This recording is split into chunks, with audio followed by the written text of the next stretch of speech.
नमस्कार दोस्तों, आज हम आपके सामने सी टेट से संबंधित ये वीडियो है हमारी। आज के हम वीडियो में चर्चा करेंगे प्रमुख मनोवैज्ञानिकों की। टीडीपी में ये मनोवैज्ञानिक बहुत ही इंपॉर्टेंट है दोस्तों, यहाँ से प्रश्न पूछे ही जाते हैं आपके। तो चलिए दोस्तों, आपको अगर वीडियो अच्छा लगता है तो लाइक करें, कमेंट करें, चैनल को सब्सक्राइब करें, जिससे कि आपको आने वाले वीडियो के नोटिफिकेशन प्राप्त हो सके आपको। आज के पहले मनोविज्ञान हैं आपके E.L. थॉर्नडाइक। इन्होंने प्रयास एवं त्रुटि का सिद्धांत दिया था, ट्रायल एंड एरर थ्योरी दी थी इन्होंने। थॉर्नडाइक एक अमेरिकी मनोवैज्ञानिक थे। थॉर्नडाइक ने प्रयास एवं त्रुटि का सिद्धांत दिया।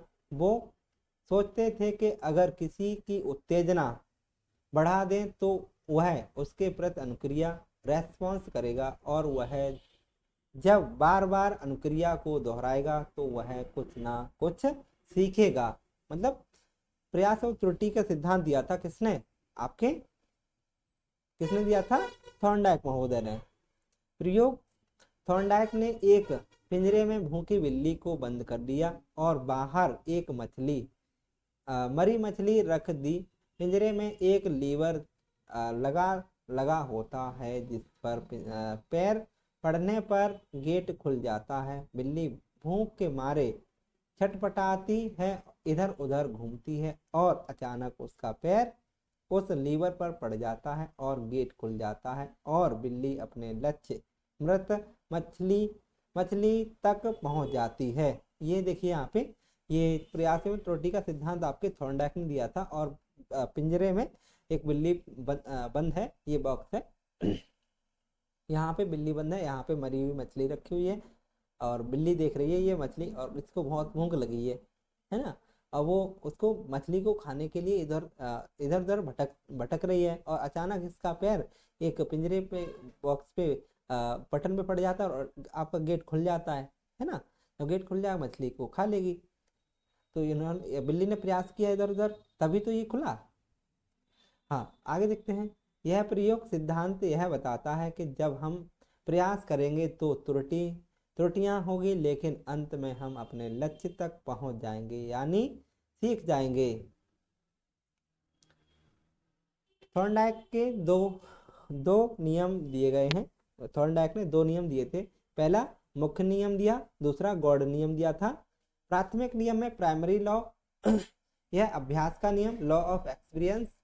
यह नियम बताता है कि किसी काम का हम जितना अभ्यास करेंगे उसे उतना ज़्यादा ही सीखेंगे।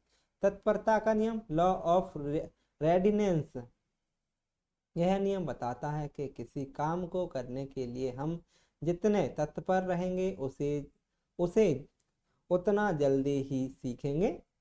प्रभाव का नियम, लॉ ऑफ इफेक्ट। यह नियम बताता है कि यदि सीखना संतोषजनक हो तो सीखना तीव्र हो जाता है, यदि सीखना असंतोषजनक नहीं होता। थॉर्नडाइक ने इस नियम में पुरस्कार और दंड को महत्व दिया।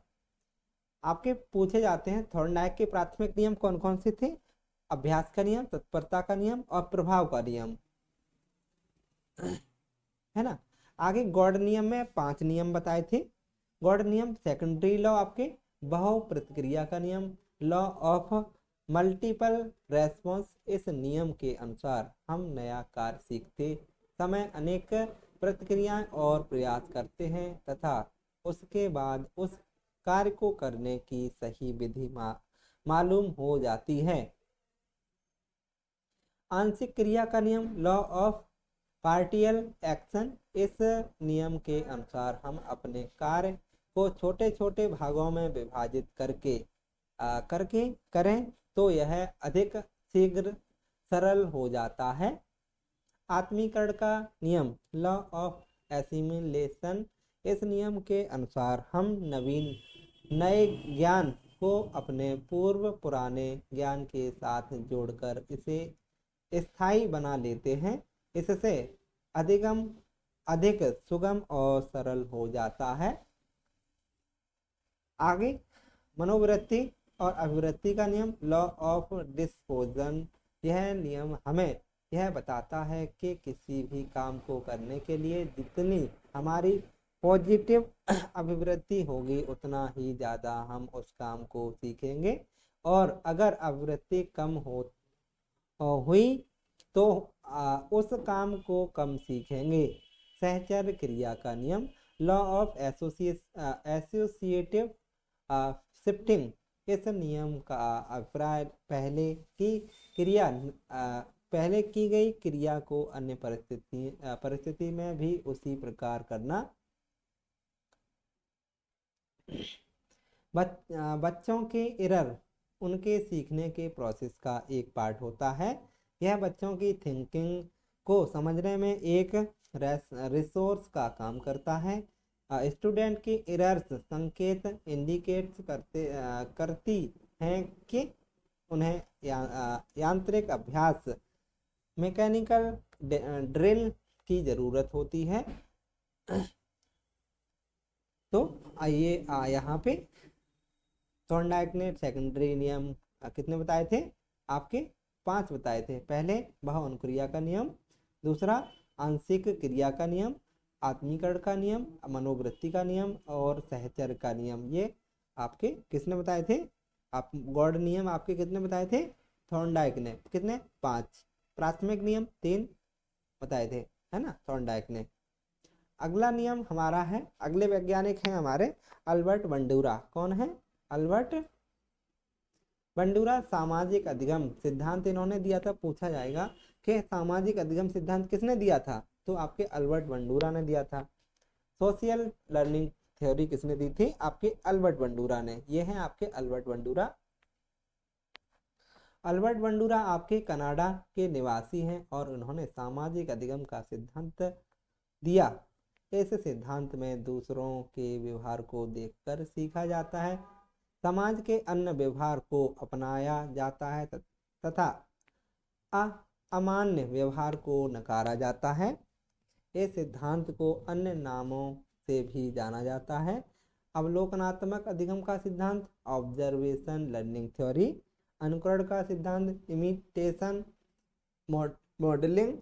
इसके प्रयोग अल्बर्ट बंडूरा ने बोबो डॉल पर प्रयोग किया। इसमें इन्होंने बच्चे को 3 फिल्म दिखाई। पहला प्यार, समाज और हिंसा। बंडूरा के अकॉर्डिंग स्टेज ऑफ लर्निंग, यहाँ पे आप देख रहे हैं एक लड़की है, लड़की छोटे गुड़िया को लिए है और ये छोटा बच्ची है और ये डॉक्टर की तरह देखिए किस प्रकार से बच्चे को लिए हुए है, उसका इलाज कर रही है।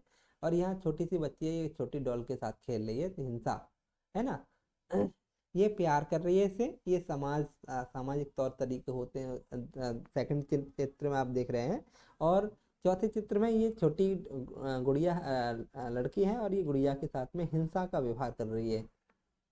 बंडूरा के according stage of learning, attention होता है, अवधान होता है, रिटेंशन होता है, धारण होता है, और रिपोर्टिंग पुनरुत्पादन और मोटिवेशन अभिप्रेरणा। इन्होंने अल्बर्ट बंडूरा ने लर्निंग को 4 भागों में बांटा था, अटेंशन, रिटेंशन और रिप्रोडक्शन और मोटिवेशन, है ना।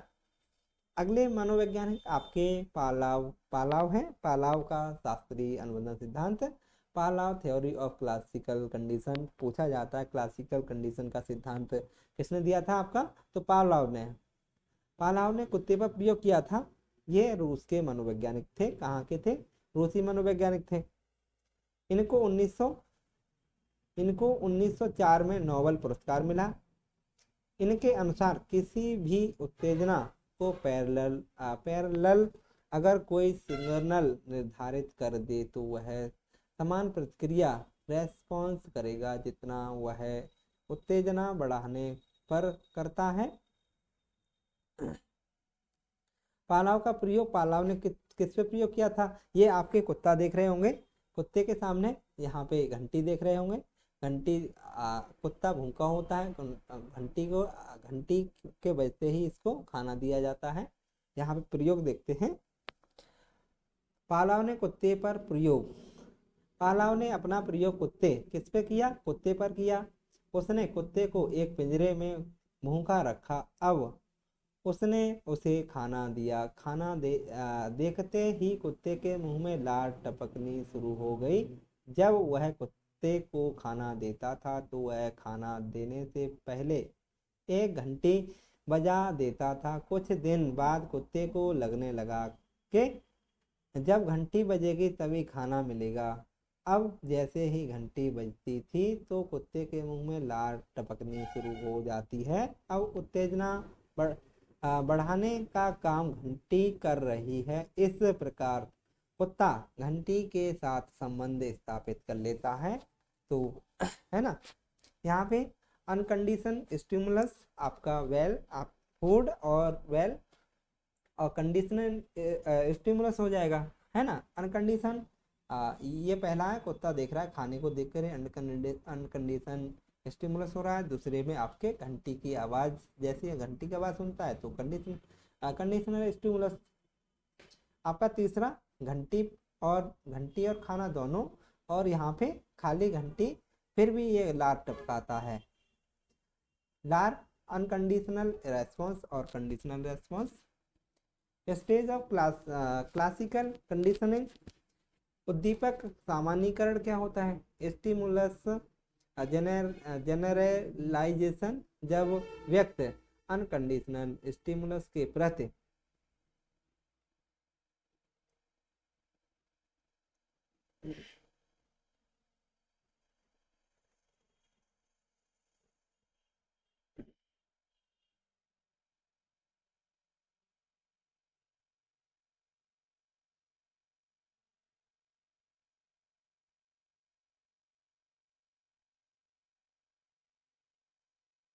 क्रिया सीख लेता है तो वह उस उद्दीपन से मिलते जुलते अन्य उद्दीपनों के प्रति भी वैसा ही रेस्पॉन्स करता है। जैसे अलग अलग घंटियों की आवाज़ आने पर भी कुत्ता लार टपकाना शुरू कर देता है। विलोपन एक्सटेंशन। अगर कंडीशनिंग स्टिमुलस के बाद अनकंडीशनल स्टिमुलस प्रदान न करे तो कुछ समय बाद रेस्पॉन्स आना बंद हो जाता है।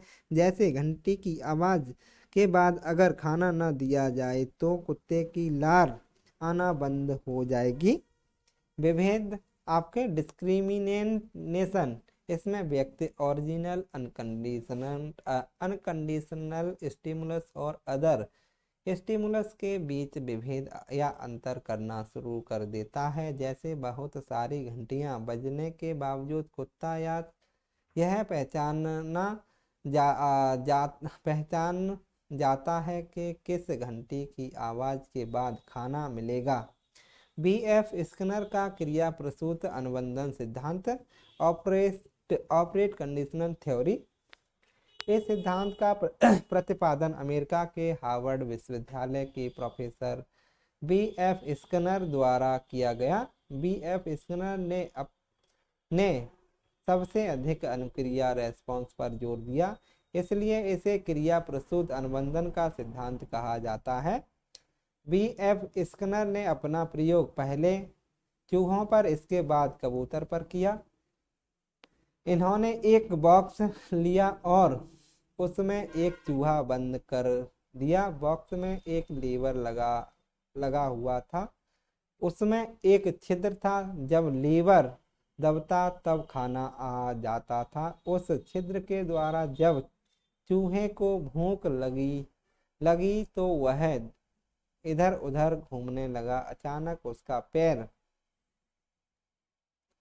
लीवर में लगा और उसके लिए उस छिद्र से खाना आ गया। इसके बाद उसने इस क्रिया को दोहराया और खाना दोबारा आ गया। इसमें चूहा जब भी प्रतिक्रिया करता तो उसे खाना मिल जाता। इसे ही क्रिया प्रसूत का अनुबंधन सिद्धांत कहते हैं। आपको पूछा जाता है क्रिया प्रसूत अनुबंधन सिद्धांत का प्रतिपादन किसने किया था, तो आपको बताना होगा किसने किया था। बीएफ स्किनर ने। ये है बीएफ स्किनर आपके, इन्होंने चूहे पर प्रयोग किया था। इस प्रयोग से यह निष्कर्ष निकलता है कि पहले अनुक्रिया रेस्पॉन्स होती है, उस बाद में उद्दीपक स्टिमुलस मिलता है। जैसे जैसे पुनर्बलन रेनफोर्समेंट मिलता है वैसे वैसे सही अनुक्रिया करने और लक्ष्य तक पहुंचने की प्रतिक्रिया में तीव्रता आती है। सीखने की अनुक्रिया में पुनर्बलन रेनफोर्समेंट का विशेष महत्व होता है। पुनर्बलन रेनफोर्समेंट जिस उद्दीपक को देने से अनुक्रिया करने की संभावनाएं बढ़ जाती हैं तो पुनर्बलन कहलाता है। जैसे पेपर पेपर पास करने पर पेरेंट्स द्वारा साइकिल या मोबाइल देना। पुनर्बलन दो प्रकार का होता है। सकारात्मक पुनर्बलन पॉजिटिव रेनफोर्समेंट जैसे भोजन, पानी, नौकरी, प्रशंसा आदि। नकारात्मक पुनर्बलन आपका नेगेटिव रेनफोर्समेंट जैसे दंड देना, मना करना या डांटना आदि। प्राणी को यदि सकारात्मक पुनर्बलन दिया जाता है तो प्राणी क्रिया को दोहराता है और यदि नकारात्मक पुनर्बलन दिया जाता है तो प्राणी क्रिया को नहीं दोहराता। पुनर्बलन अनुसूची क्या है? यह दो प्रकार की होती है। सतत पुनर्बलन अनुसूची कंटिन्यूअस रेनफोर्समेंट शेड्यूल। इसमें जब क्रिया होती है तो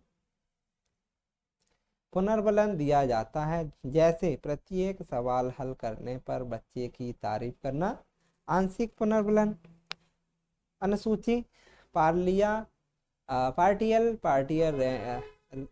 रेनफोर्समेंट शेड्यूल। इसमें हर क्रिया के लिए पुनर्बलन नहीं दिया जाता बल्कि कुछ क्रियाओं के लिए दिया जाता है। सभी सवालों की जगह सिर्फ कुछ सवालों पर तारीफ करना, ये आंशिक पुनर्बलन होता है। अगले मनोवैज्ञानिक हमारे मनोसामाजिक सिद्धांत आपका साइको सोशल डेवलपमेंट किसने दिया था? ये एरिक्सन के द्वारा दिया गया था। यह सिद्धांत एरिक एरिक्सन द्वारा प्रतिपादित किया गया। इनका मुख्य उद्देश्य बच्चों में व्यक्तिगत पहचान कैसी होती है उस पर था। इसके अकॉर्डिंग पूरा जीवन 8 स्टेप से होकर गुजरता है। एरिक एरिक्सन ने मनोसामाजिक सिद्धांत दिया था और बताया था पूरा जीवन जो होता है 8 स्टेप्स से होकर गुजरता है आपका। पहला स्टेप हमारा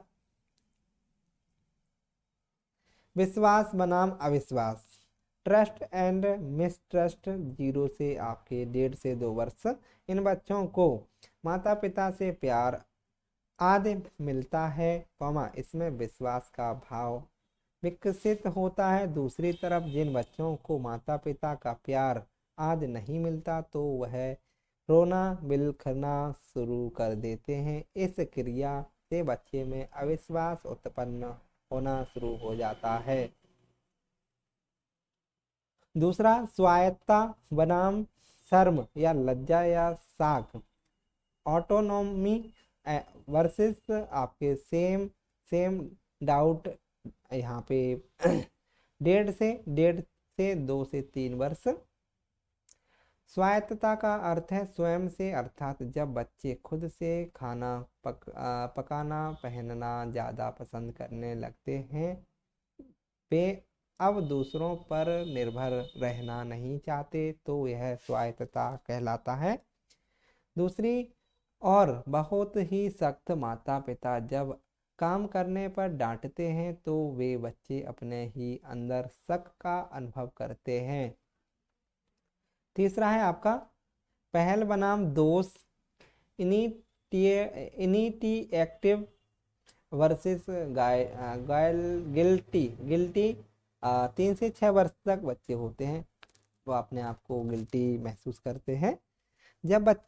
जब बच्चों में समझने की क्षमता का थोड़ा विकास हो जाता है तो उसमें जिज्ञासा की क्यूरियोसिटी बढ़ जाती है। वह बहुत ज़्यादा उत्सुक हो जाता है। उत्सुक होने की वजह से वे पहल करता है। दूसरी तरफ जब माँ बाप उसकी उत्सुकता को दबा देते हैं या उसे डांट देते हैं तो उसे दोष भाव जैसे कि गिल्टी फीलिंग उत्पन्न होना शुरू हो जाता है। परिश्रम बनाम हीनता, इंडस्ट्री वर्सेस इन्फेरियोरिटी। 6 से 12 वर्ष उत्तर बाल्यावस्था। इस आयु में बच्चा माँ बाप का हर काम करने की कोशिश करता है, अतः इसे परिश्रम कहते हैं। दूसरी तरफ अगर आपने बच्चे को कोई काम दिया और उसे बच्चे की काम करने की क्षमता कम है तो वह उस काम को नहीं कर पाएगा, इसलिए उसमें हीनता आनी शुरू हो जाती है। पहचान बनाम भ्रांति, आइडेंटिटी वर्सेस कंफ्यूजन। 12 से 18 वर्ष किशोरावस्था आपकी स्टार्ट हो जाती है। इस आयु में बच्चों में अपनी पहचान बनाने की बहुत ज़्यादा उत्सुकता होती है। दूसरी तरफ जब बच्चे उद्देश्यपूर्ण काम नहीं करते तो उसके पास बहुत सारे रास्ते खुल जाते हैं। आत्मीयता बनाम अलगाव, जैसे इंटीमेसी वर्सेस आपका आइसोलेशन। 18 से 35 वर्ष तक होती है। वयस्कावस्था आपकी आ जाती है। पूर्व वयस्कावस्था इसे कहते हैं। आत्मीयता में आदमी दूसरों के साथ घनिष्ठ संबंध बनाता है। घनिष्ठ संबंध होने की वजह से वह दूसरों के साथ मिलजुल कर रहता है, इसे आत्मीयता कहते हैं। दूसरी तरफ जब आदमी दूसरों के साथ घनिष्ठ संबंध नहीं बना पाता तो वह सबसे अलग रहता है, जिसे अलगाव कहते हैं। और जननात्मकता बनाम स्थिरता आपके 35 से 65। मध्य वयस्कता, जननात्मकता में हम दूसरे लोगों के बारे में ज़्यादा सोचते हैं, दूसरों का भला करने की सोचते हैं। और दूसरी तरफ जब लोगों में इस सोच का विकास नहीं होता तो उसमें स्थिरता आ जाती है। संपूर्णता बनाम निराशा, 65 से ऊपर प्रौढ़ावस्था। इस अवस्था में आदमी की अधिकतम इच्छाएं पूर्ण हो चुकी होती है। वह अब अपने भविष्य की बजाय अपने बीते दिनों को याद करता है कि उसकी कितनी सफलताएं हुई और कितना असफलता हुई। यदि उसकी सफलताएं ज़्यादा मिलती हैं तो उसे संपूर्णता कहते हैं। अगर किसी ने ज़्यादा सफलताएं हासिल नहीं की हैं तो उसमें निराशा आ जाती है। अगले मनोवैज्ञानिक आपके जीन पियाजे हुए हैं। इन्होंने जीन पियाजे ने संज्ञानात्मक विकास का सिद्धांत दिया था, कॉग्निटिव डेवलपमेंट थ्योरी। जीन पियाजे स्विट्जरलैंड के मनोवैज्ञानिक थे। पियाजे का मानना है कि जैसे जैसे बच्चों में जैविक परिपक्वता, बायोलॉजिकल मैच्योरेशन आती है, वैसे वैसे वह दूसरों के बारे में अपने दिमाग में कंसेप्ट बना लेता है। पियाजे के अकॉर्डिंग बच्चे सक्रिय ज्ञान निर्माता तथा नन्हे वैज्ञानिक हैं जो संसार के बारे में अपने सिद्धांतों की रचना करते हैं। पियाजे के अकॉर्डिंग बच्चों की थिंकिंग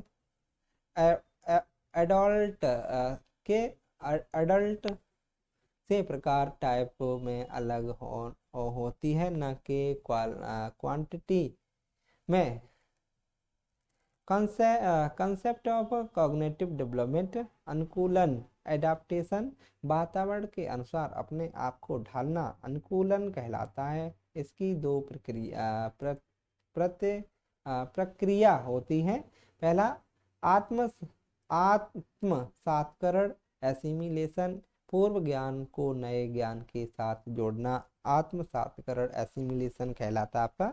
एग्जाम्पल के तौर पे देखें, एक डॉग दिख रहा है, एक ब्लैक डॉग, आपका व्हाइट डॉग है आपका, है ना। और समायोजन एकोमोडेशन, पूर्व ज्ञान में परिवर्तन करके वातावरण के साथ तालमेल बैठाना समायोजन आपको एकोमोडेशन कहलाता है। एग्जाम्पल के तौर पे आप यहाँ देख सकते हैं कैट को, है ना। साम्य साम्य धारण या संतुलन, इक्विलिब्रेशन, इसके द्वारा बच्चा आत्मसातकरण और समायोजन की प्रक्रियाओं के बीच संतुलन कायम करता है। स्कीमा क्या होती है? मानव के दिमाग में जो चीजें पहले से स्टोर होती हैं वह उनका प्रयोग करके किसी विषय के प्रति एक धार धारणा धारणा या धारणा बनाता है, तो इसे स्कीमा कहते हैं। मानव शिशु में स्कीमा प्राप्त और प्रतिक्रिया जन्मजात होती है।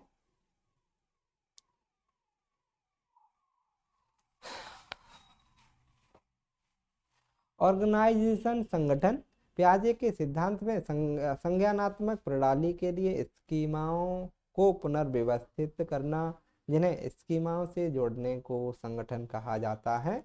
पियाजे ने संज्ञानात्मक विकास के 4 अवस्थाएं बताई हैं। संवेदी पेशी अवस्था, सेंसरी मोटर स्टेज, आपकी 0 से 2 वर्ष तक। इस अवस्था में बच्चा अपनी ज्ञानेंद्रियों के माध्यम से सीखता है। इसमें वस्तु स्थायित्व ऑब्जेक्ट परफॉर्मेंस का गुण आ जाता है, यानी बच्चा अपने दिमाग में वस्तुओं की छाप बनाना शुरू कर देता है, जिससे वह छिपी हुई वस्तु को भी ढूंढ लेता है। पूर्व संक्रियात्मक अवस्था, प्री ऑपरेशनल स्टेज, 2 से 7 वर्ष, यह क्रिया करने में पहले की अवस्था।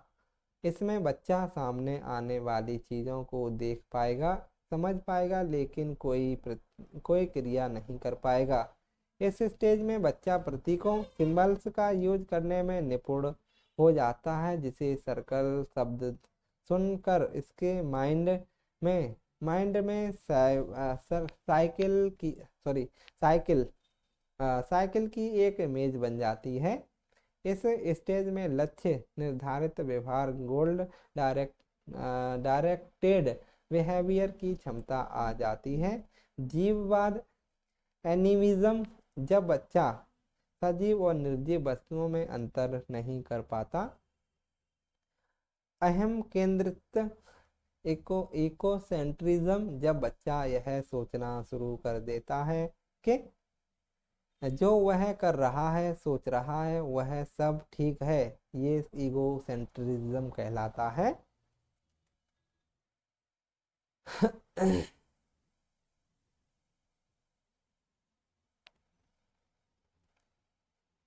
यहाँ पे अपलटावी इरेवेंबर्सिबिलिटी, इसमें बच्चा वस्तुओं, संख्याओं और समस्या आदि को उलटना पलटना नहीं सीखता। जैसे कि 4 + 6 आपके 10 होते हैं, फिर 10 किस प्रकार बने आपके, ये नहीं समझ पाता।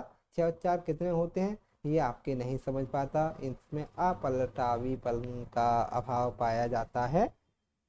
अगली स्टेज आपकी जैसे मुद्रा संप्रीत्य, दूरी, भार, ऊंचाई और क्रम निर्धारण की योग्यता आदि जैसे कंसेप्ट की कमी इसी अवस्था में होती है। ये आपका रुपए दे रखे हैं, यहाँ पे बच्चा नहीं पहचान पाएगा, ये सिक्के हैं, ये भी नहीं, है ना। इसमें क्या हो जाएगा, मुद्रा संप्रत्य द्वारा भार के क्रम को योग्यता नहीं कर पाता। यहाँ पे ये घर, ये वाला घर, इस आपको यहाँ नहीं कर पाएगा बच्चा। और केंद्रीकरण सेंट्रेशन, एक समय में किसी वस्तु के केवल एक विशेषता पर ध्यान दे पाने की प्रवृत्ति को सेंट्रेशन कहते हैं। संरक्षण कंजर्वेशन, अगर किसी वस्तु के साइज या शेप में चेंज कर दें तो इसकी क्वांटिटी पर कोई प्रभाव नहीं पड़ता, लेकिन बच्चा इसको समझ नहीं पाता।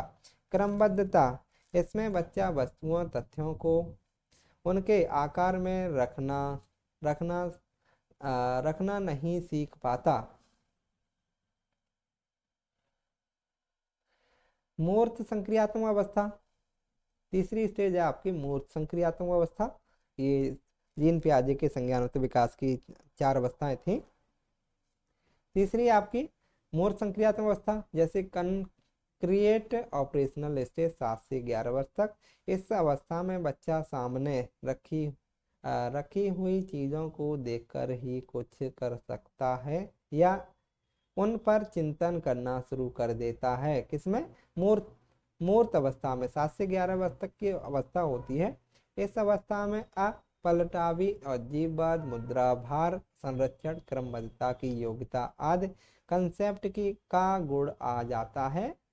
आगमनात्मक तर्कड़ा जैसे हाइपोथेटिकल थिंकिंग, यह भी इसी अवस्था में आता है, यानी जब बच्चा उदाहरण के ऊपर आधारित होकर तर्क करने लगता है। जैसे एग्जाम्पल, पेड़ जरूरी है या नहीं, हमारे लिए बच्चा आंसर क्यों, इसमें ऑक्सीजन मिलती है। अगली स्टेज आपकी औपचारिक संक्रियात्मक अवस्था, आपकी 11 से 15 वर्ष तक। फॉर्मल ऑपरेशनल स्टेज आपकी, यह संज्ञान की सर्वोच्च अवस्था है। इसमें बच्चा अमूर्त चिंतन करने लगता है। निगमनात्मक तर्कड़ा, इसमें बच्चा नियमों के ऊपर तर्क करने लगता है। पियाजे के सिद्धांत की आलोचना, पियाजे ने मानसिक विकास के चरणों के क्रम को अपरिवर्तनशील बताया है, लेकिन अगर बच्चों को अच्छा वातावरण दिया जाए तो वह अपनी अवस्था की क्षमता से अधिक सीख सकता है। अगले मनोवैज्ञानिक आपके जीन पियाजे के बाद में लॉरेंस कोहलबर्ग का नैतिक विकास का सिद्धांत है।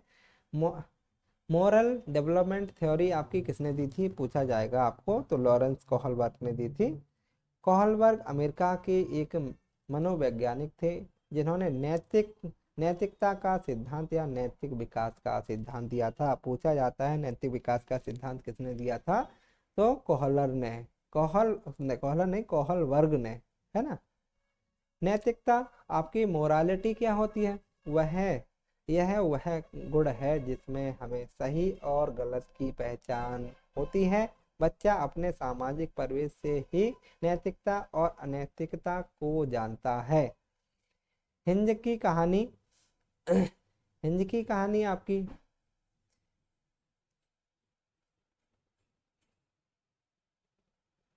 ये हिंज की पत्नी जो होती है वो बीमार होती है। दूसरे नंबर पे वो उसके बाद में डॉक्टर के पास जाता है। डॉक्टर के पास में जाके पूछता है कि भाई मेरी पत्नी बीमार है और मुझे ये दवा चाहिए। तो वो डॉक्टर उससे 10 गुना दाम मांगता है, तो वो मना कर देता है, मेरे पास दाम नहीं है ना। तो उसके बाद में वो डॉक्टर के मेडिकल से उस दवा को चुरा लेता है और अपनी पत्नी को बचा लेता है ना। तो हिंद की कहानी यही थी। नैतिक दुविधा आपकी मोरल डिलेमा, यह सही और गलत के बारे में डिसीजन न लेने की स्थिति नैतिक दुविधा कहलाती है। हिंज अगर चोरी करेगा तो पुलिस पकड़ लेगी और नहीं करेगा तो उसकी बीवी मर जाएगी। यहाँ पे ये दुविधा होती है। मोरल डिलेमा होता है आपका, है नैतिक दुविधा, चोरी करे तो पुलिस पकड़ लेगी, नहीं किया तो उसकी पत्नी मर जाएगी। तो नैतिक दुविधा थी उसके पास में। नैतिक तर्कड़ा, मोरल रीजनिंग, सही और गलत के बारे में डिसीजन लेने में शक्ति प्रक्रिया को नैतिक तर्कड़ा कहते हैं। सही और गलत में से किसी एक को चुनना, जैसे हिंज ने चोरी को चुना। कोहलबर्ग ने नैतिकता के 3 लेवल बताए हैं। पहला, प्राक रूढ़िगत नैतिकता का स्तर, प्री कन्वेंशनल स्टेज 4 से 10 वर्ष। इस अवस्था में बच्चे को सही गलत के बारे में पता नहीं होता। इस अवस्था में नैतिक तर्कड़ा दूसरे लोगों के मानकों के अनुसार होती है। इसे 2 भागों में बांटा है, दंड और आज्ञा पालन उन्मुखता, जैसे पनिशमेंट और ओबीडियंस। इसमें बच्चे की नैतिकता सजा और आज्ञा पालन पर आधारित होती है। जब हिंज ने चोरी की तो बच्चों ने सोचा कि अगर वह चोरी करेगा तो उसे सजा मिलेगी। दूसरा है आपका साधनात्मक सापेक्षता या उन्मुखता, जैसे कि इंस्ट्रूमेंटल रिलेटिविस्ट रिलेटिविस्ट आपके इंडिविजुअलाइज्म, इस अवस्था को ऐसे जैसे को तैसे भी कहा जाता है, क्योंकि इसमें जैसा जैसा व्यवहार कोई उसके साथ करेगा वैसा ही वह भी करेगा। आगे दूसरा है इसमें रूढ़िगत नैतिकता का स्तर। आपका कन्वेंशनल स्टेज 10 से 13 वर्ष तक। इस अवस्था में बच्चा दूसरे लोगों के मानकों को अपने अंदर समावेशित कर लेता है तथा उसी के अकॉर्डिंग सही और गलत का निर्णय करता है। इसको दो भागों में बांटा गया है। अच्छा लड़का लड़की बनने की उन्मुखता, good boy and good girl. दूसरों के साथ भला बनकर अनुमोदन अर्जित या अर्निंग अप्रूवल करता है। कानून व्यवस्था और उन्मुखता, लॉ एंड ऑर्डर ओरिएंटेशन। इसमें बच्चा कानून और सामाजिक व्यवस्था को बनाए रखने की भावना विकसित करता है, क्योंकि इसके पास एक्सीडेंट हो गया था रेड लाइट पार करते हुए, इसलिए वह ऐसा नहीं करेगा। उत्तर रूढ़िगत नैतिकता, पोस्ट कन्वेंशनल स्टेज 13 वर्ष से ऊपर। इसमें डिसीजन खुद से लिए जाते हैं, न कि समाज के जरिए कि क्या सही है और क्या गलत। इसकी दो अवस्थाएं हैं। सामाजिक अनुबंधन उन्मुखता, सोशल कंस्ट्रक्शन ओरिएंटेशन। इसमें किशोर यह मानते हैं कि नियम लोगों की भले के लिए हैं। अगर किसी नियम से किसी का नुकसान होता है तो उसे नियमों को तोड़ देना चाहिए। अगर रेड लाइट तोड़कर उसके पापा की जान बच सकती है तो उसे तोड़ देना चाहिए। सार्वभौमिक नैतिकता सिद्धांत उन्मुखता, जैसे यूनिवर्सल एथिकल प्रिंसिपल्स ओरिएंटेशन। इसमें किशोर दूसरों के विचारों से नहीं बल्कि अपने खुद के मानकों के अनुसार व्यवहार करता है। इसमें किशोर दूसरों के फायदों के लिए अपनी जान पर भी खेल जाते हैं। कोहलबर्ग के सिद्धांत की आलोचना। इनके सिद्धांत की आलोचना कैरोल गिलेगन ने की थी। उन्होंने तर्क दिया कि कोहलबर्ग ने अपने एक्सपेरिमेंट में महिलाओं को कम प्राथमिकता दी, मेल फीमेल की मोरल रीजनिंग को, कल्चर के डिफरेंस को इम्पोर्टेंस नहीं दी। अगले वैज्ञानिक थे हमारे वाइगोत्स्की। कौन से वैज्ञानिक थे? वाइगोत्स्की। गॉस्की का सामाजिक सांस्कृतिक सिद्धांत दिया था। सोशल कल्चर थ्योरी किसने दी थी आपकी? ये वाइगोत्स्की के द्वारा दी गई थी। लेव वाइगोत्स्की एक रूसी मनोवैज्ञानिक थे जिन्होंने सामाजिक सांस्कृतिक सिद्धांत का प्रतिपादन किया। यह सिद्धांत बताता है कि बच्चा अपने समाज में संस्कृति से अंतःक्रिया इंटरेक्शन करके सीखता है, यानी सामाजिक अंतःक्रिया के द्वारा विकास होता है। जबकि पियाजे यह मानते हैं कि पहले विकास होता है बाद में अधिगम learning.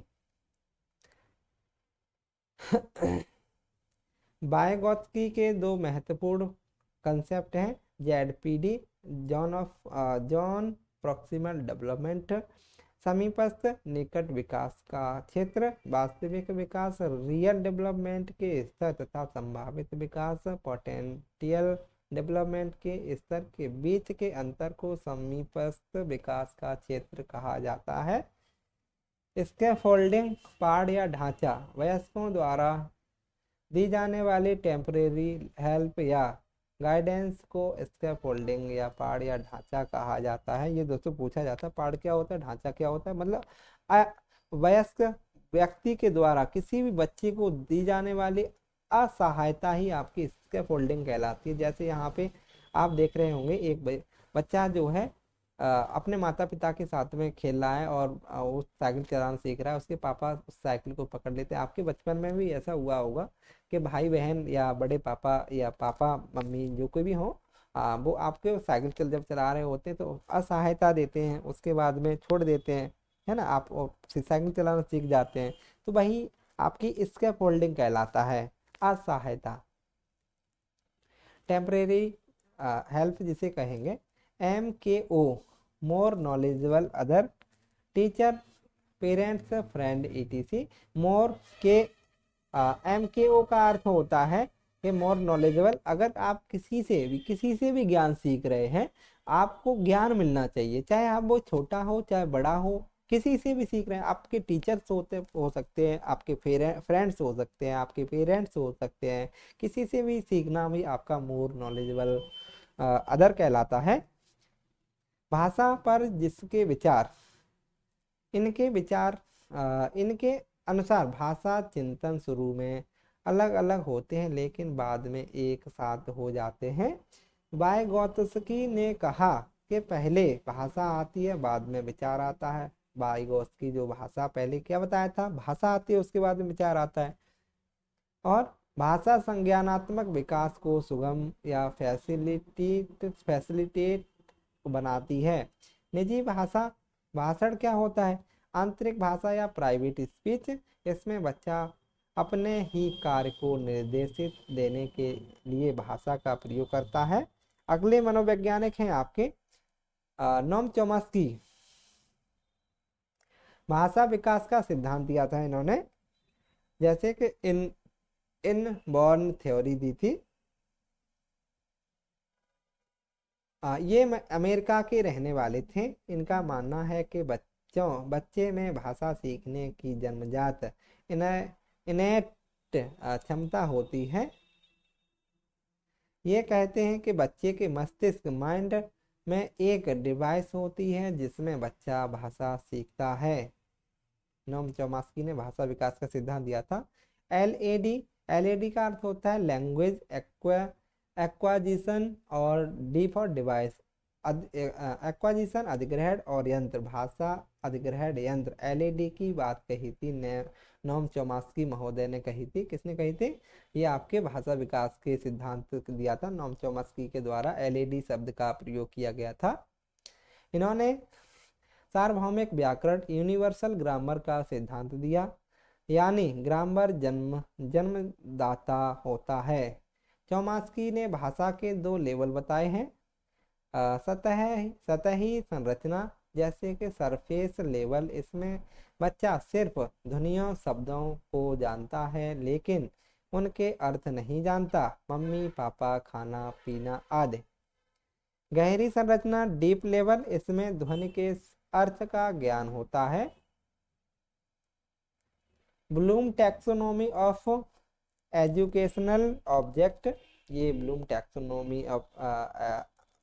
Taxonomy of education object, ये बेंजामिन ब्लूम का सिद्धांत है। बेंजामिन ब्लूम ये अमेरिका के निवासी थे। इन्होंने शैक्षिक उद्देश्यों का वर्गीकरण किया।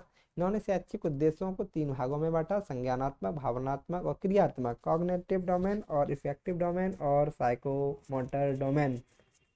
संज्ञानात्मक विकास, कॉग्निटिव डोमेन आपका इसका वर्गीकरण ब्लूम ने 1956 में किया था। यह मानसिक क्षमताओं से संबंधित होता है। इसके उद्देश्य को सरल से कठिन और शिक्षण अधिगम के निम्न स्तर लो लेवल से ऊंचे स्तर हाई लेवल तक ले जाने के दृष्टिकोण को 6 भागों में बांटा हुआ है।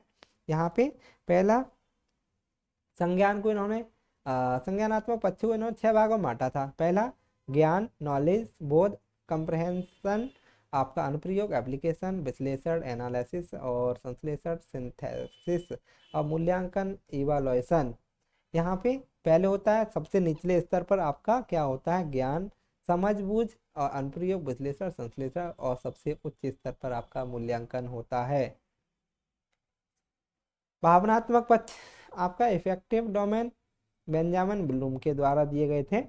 इसमें इसमें वे तरीके शामिल होते हैं जिनमें हम भावनात्मक रूप से सामना करते हैं, जैसे तारीफ, उत्साह, प्रेरणा आदि। क्रियात्मक पक्ष में तीसरा साइको मोटर डोमेन आपका, इसमें शारीरिक हलचल, मोटर स्किल के क्षेत्र आदि शामिल होते हैं। बाल केंद्रित शिक्षा या प्रगतिशील शिक्षा, child centred and progressive education. बाल केंद्रित शिक्षा, चाइल्ड सेंटर्ड एजुकेशन। बाल केंद्रित शिक्षा के समर्थन जॉन डीवी थे। बाल केंद्रित शिक्षा एक ऐसी शिक्षा है जिसमें हम बच्चों को केंद्र बिंदु मानकर शिक्षा प्रदान करते हैं। बाल केंद्रित शिक्षा के अंतर्गत बालक की रुचियों, इंटरेस्ट, प्रवृत्ति तथा क्षमताओं को ध्यान में रखते हुए शिक्षा प्रदान की जाती है। जब हम बच्चों को बाल केंद्रित शिक्षा प्रदान करते हैं तो शिक्षण रुचिकर होता है। प्रगतिशील शिक्षा, प्रोग्रेसिव एजुकेशन क्या होती है? जब बच्चे को हम उसकी अभिवृत्तियों, एटीट्यूड्स, क्षमताओं, इंटरेस्ट के अनुसार अकॉर्डिंग पढ़ाते हैं तो उनका शिक्षा स्तर बढ़ जाता है, जिसे प्रगतिशील शिक्षा कहते हैं। प्रगतिशील शिक्षा के अनुसार शिक्षा बच्चे के लिए बनी है, न कि बच्चा शिक्षा के लिए। प्रगतिशील शिक्षा से बच्चे का सर्वांगीण ऑलराउंड विकास होता है। प्रगतिशील शिक्षा करके सीखना, लर्निंग बाय डूइंग प्रबल होती है। प्रोग्रेसिव एजुकेशन में seating arrangement, time table flexible होना चाहिए। इसमें सहयोगितापूर्ण अधिगम, कोलाबोरेटिव लर्निंग होती है आपकी। यहाँ पे according to CBSE progressive education में बच्चे समूह में एक्टिव पार्टिसिपेट करें और सोशल स्किल को सीखें। प्रगतिशील शिक्षा में संयुक्त राज्य अमेरिका USA के मनोवैज्ञानिक जॉन डीवी का योगदान है। जॉन डीवी ने शिक्षा को त्रिध्रुवी प्रणाली, ट्राइपोल प्रोसेस बताया है। त्रिध्रुवी प्रणाली, ट्राइपोल प्रोसेस आपकी टीचर, बालक और पाठ्यक्रम, आश्रित चर डिपेंडेंट वेरिएबल, स्वतंत्र चर आपका इंडिपेंडेंट वेरिएबल होता है। पाठ्यक्रम की अगर बात करें, मध्यस्थ चर इंटरमीडिएट वेरिएबल। भारत में बाल केंद्रित शिक्षा का श्रेय गिजुभाई को दिया जाता है। अगले मनोवैज्ञानिक हमारे सिगमंड फ्राइडे हुए हैं। इनको मनोविश्लेषणात्मक सिद्धांत का जन्मदाता माना जाता है। साइको एनालिटिकल थ्योरी का आपका मनोवैज्ञानिक माना जाता है। इस सिद्धांत का प्रतिपादन सिगमंड फ्राइडे ने किया था, जो ऑस्ट्रेलिया के निवासी थे। इस सिद्धांत के में मन और मस्तिष्क का विश्लेषण किया जाता है। इन्होंने 3 टाइप के मन बताए हैं। पहले चेतन मन, अर्धचेतन मन और अचेतन मन। जैसे कॉन्शियस माइंड आपका 10% होता है, सबकॉन्शियस माइंड आपका, और अनकॉन्शियस माइंड 90% होता है। कॉन्शियस माइंड, चेतन मन, यह मन प्रेजेंट के विचारों से रिलेटेड होता है। अर्धचेतन में इसमें हमें तुरंत ज्ञान नहीं होता, लेकिन कुछ टाइम देकर याद किया जा सकता है। अचेतन मन, अनकॉन्शियस माइंड, इसमें वे बातें होती हैं जो हम भूल चुके हैं और हमारे याद करने पर भी याद नहीं आती। फ्राइड के व्यक्तित्व, पर्सनालिटी को 3 भागों में बांटा गया है। एड का अर्थ होता है इसमें व्यक्ति के शारीरिक मूल आवश्यकताएं हैं, जिसे भूख, प्यास और सेक्स आदि को सेटिस्फाइड करना होता है। यह सामाजिक आवश्यकताओं और नैतिक मूल्य की चिंता किए बिना इच्छाओं की पूर्ति पर बल देता है। ईगो, अहम, यह आवश्यकताओं या इच्छाओं की संतुष्टि की तुलना का निर्माण करता है और उसका इम्प्लीमेंटेशन करता है या परिणामों की चिंता करता है। परा अहम सुपर ईगो यह समाज द्वारा नैतिक सूत्रों के अकॉर्डिंग काम करता है, यानी जिस व्यक्ति के अंदर सुपर ईगो ज्यादा होगी वह बुरे कामों से उतना ही दूर रहेगा, जैसे चोरी न करना या झूठ न बोलना।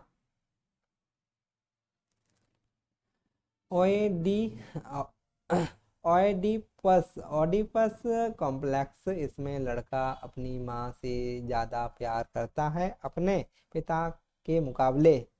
इलेक्ट्रा कॉम्प्लेक्स क्या होता है? इसमें लड़की अपने पिता से ज़्यादा प्यार करती है अपनी माँ के मुकाबले। स्वमोह नार्सिसम स्वमोह को नार्सिसम कहते हैं। इसमें व्यक्ति खुद से सबसे ज्यादा प्यार करता है।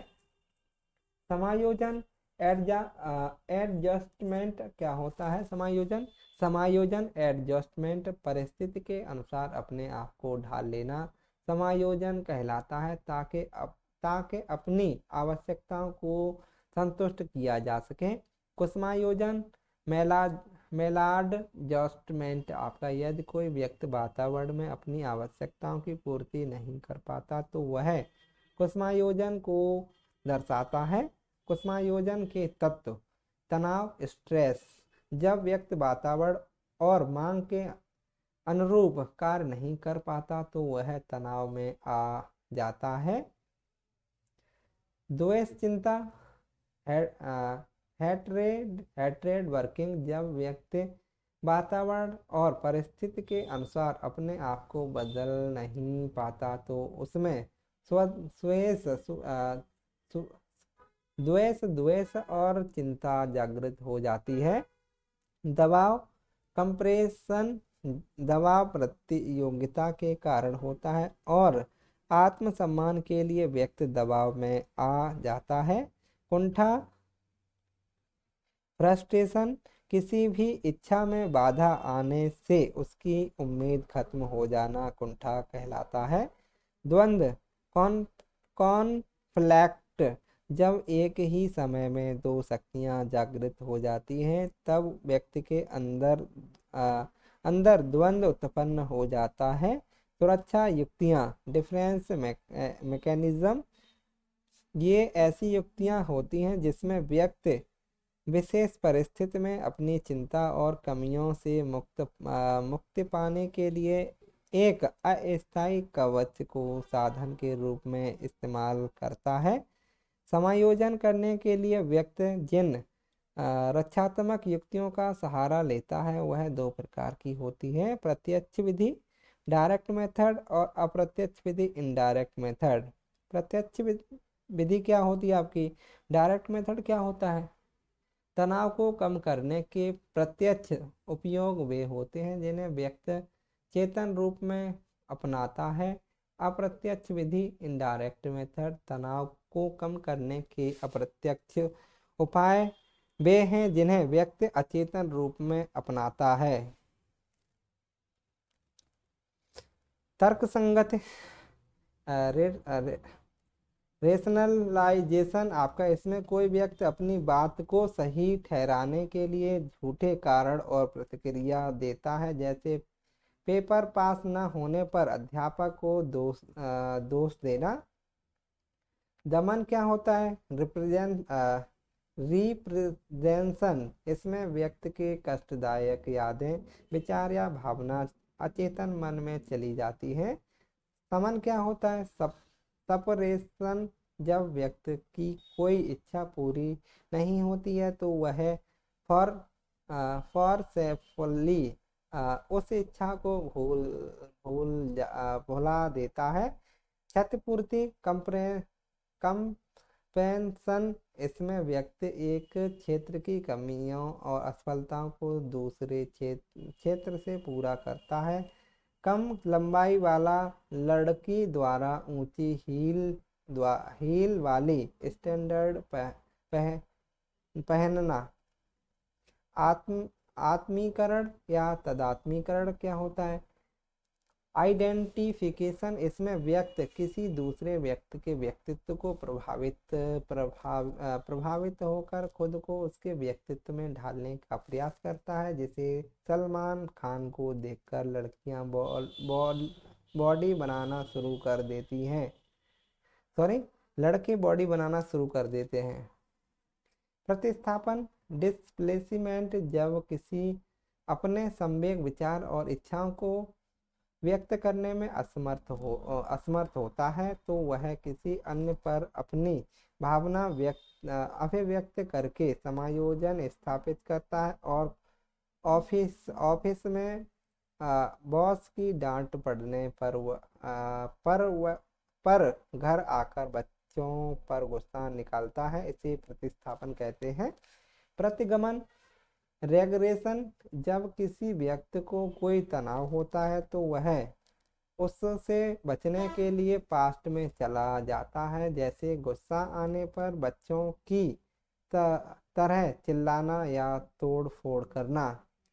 उदात्तीकरण क्या होता है? सब्लिमेशन, इसमें व्यक्ति अपनी अनैतिक इच्छाओं, प्रेरणाओं की संतुष्टि समाज के स्वीकृत उद्देश्यों के अनुसार करता है, जैसे बचपन में गुस्सैल बच्चे को बड़े होकर बॉक्सर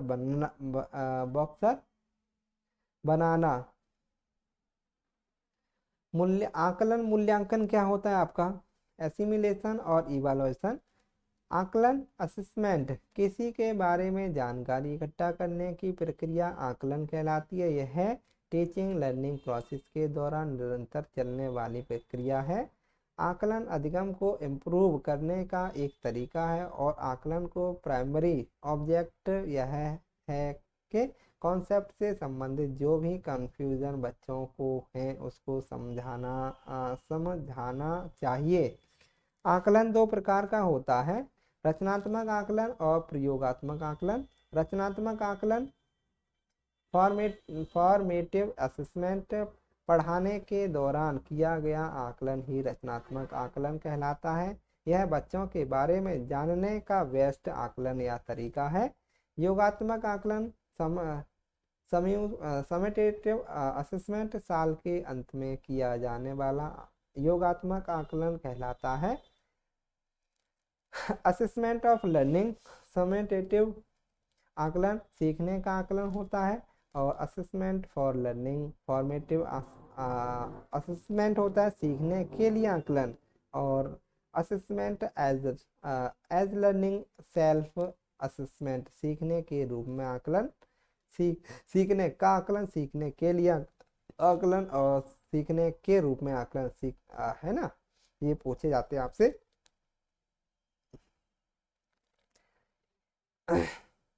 इवैल्यूएशन, मूल्यांकन, किसी व्यक्ति, वस्तु, व्यक्ति आदि के गुण दोषों का विवेचन करके उसके संबंध में सही निर्णय करना मूल्यांकन कहलाता है। यह मात्रात्मक और गुणात्मक दोनों होता है।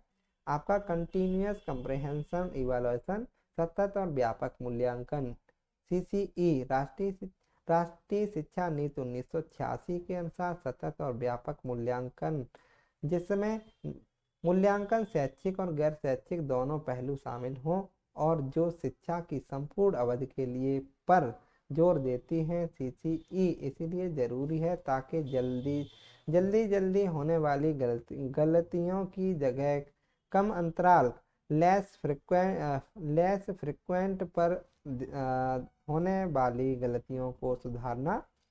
स्कूल बेस्ड असेसमेंट SBA, इसमें टीचर बाहरी पेपरों की जगह खुद ही उनके क्षमताओं कैपेबिलिटी को बेहतर बनाता है। गत्यात्मक मूल्यांकन डायनामिक असेसमेंट, यह बच्चों की विशिष्ट अधिगम आवश्यकताओं को समझने में हेल्प करता है। मूल्यांकन की विशेषताएं, वैधता, चलिए दोस्तों ये और पढ़ लेते हैं, उसके बाद में आपको वीडियो अच्छा लगा हो तो लाइक करें, कमेंट करें, चैनल को सब्सक्राइब करें। मूल्यांकन की विशेषताओं देखते हैं। वैधता होनी चाहिए, वैलिडिटी होनी चाहिए। वैध मूल्यांकन वह होता है जो वास्तव में उसी बात का परीक्षण करे जिसके बारे में वह वह जानना चाहता है।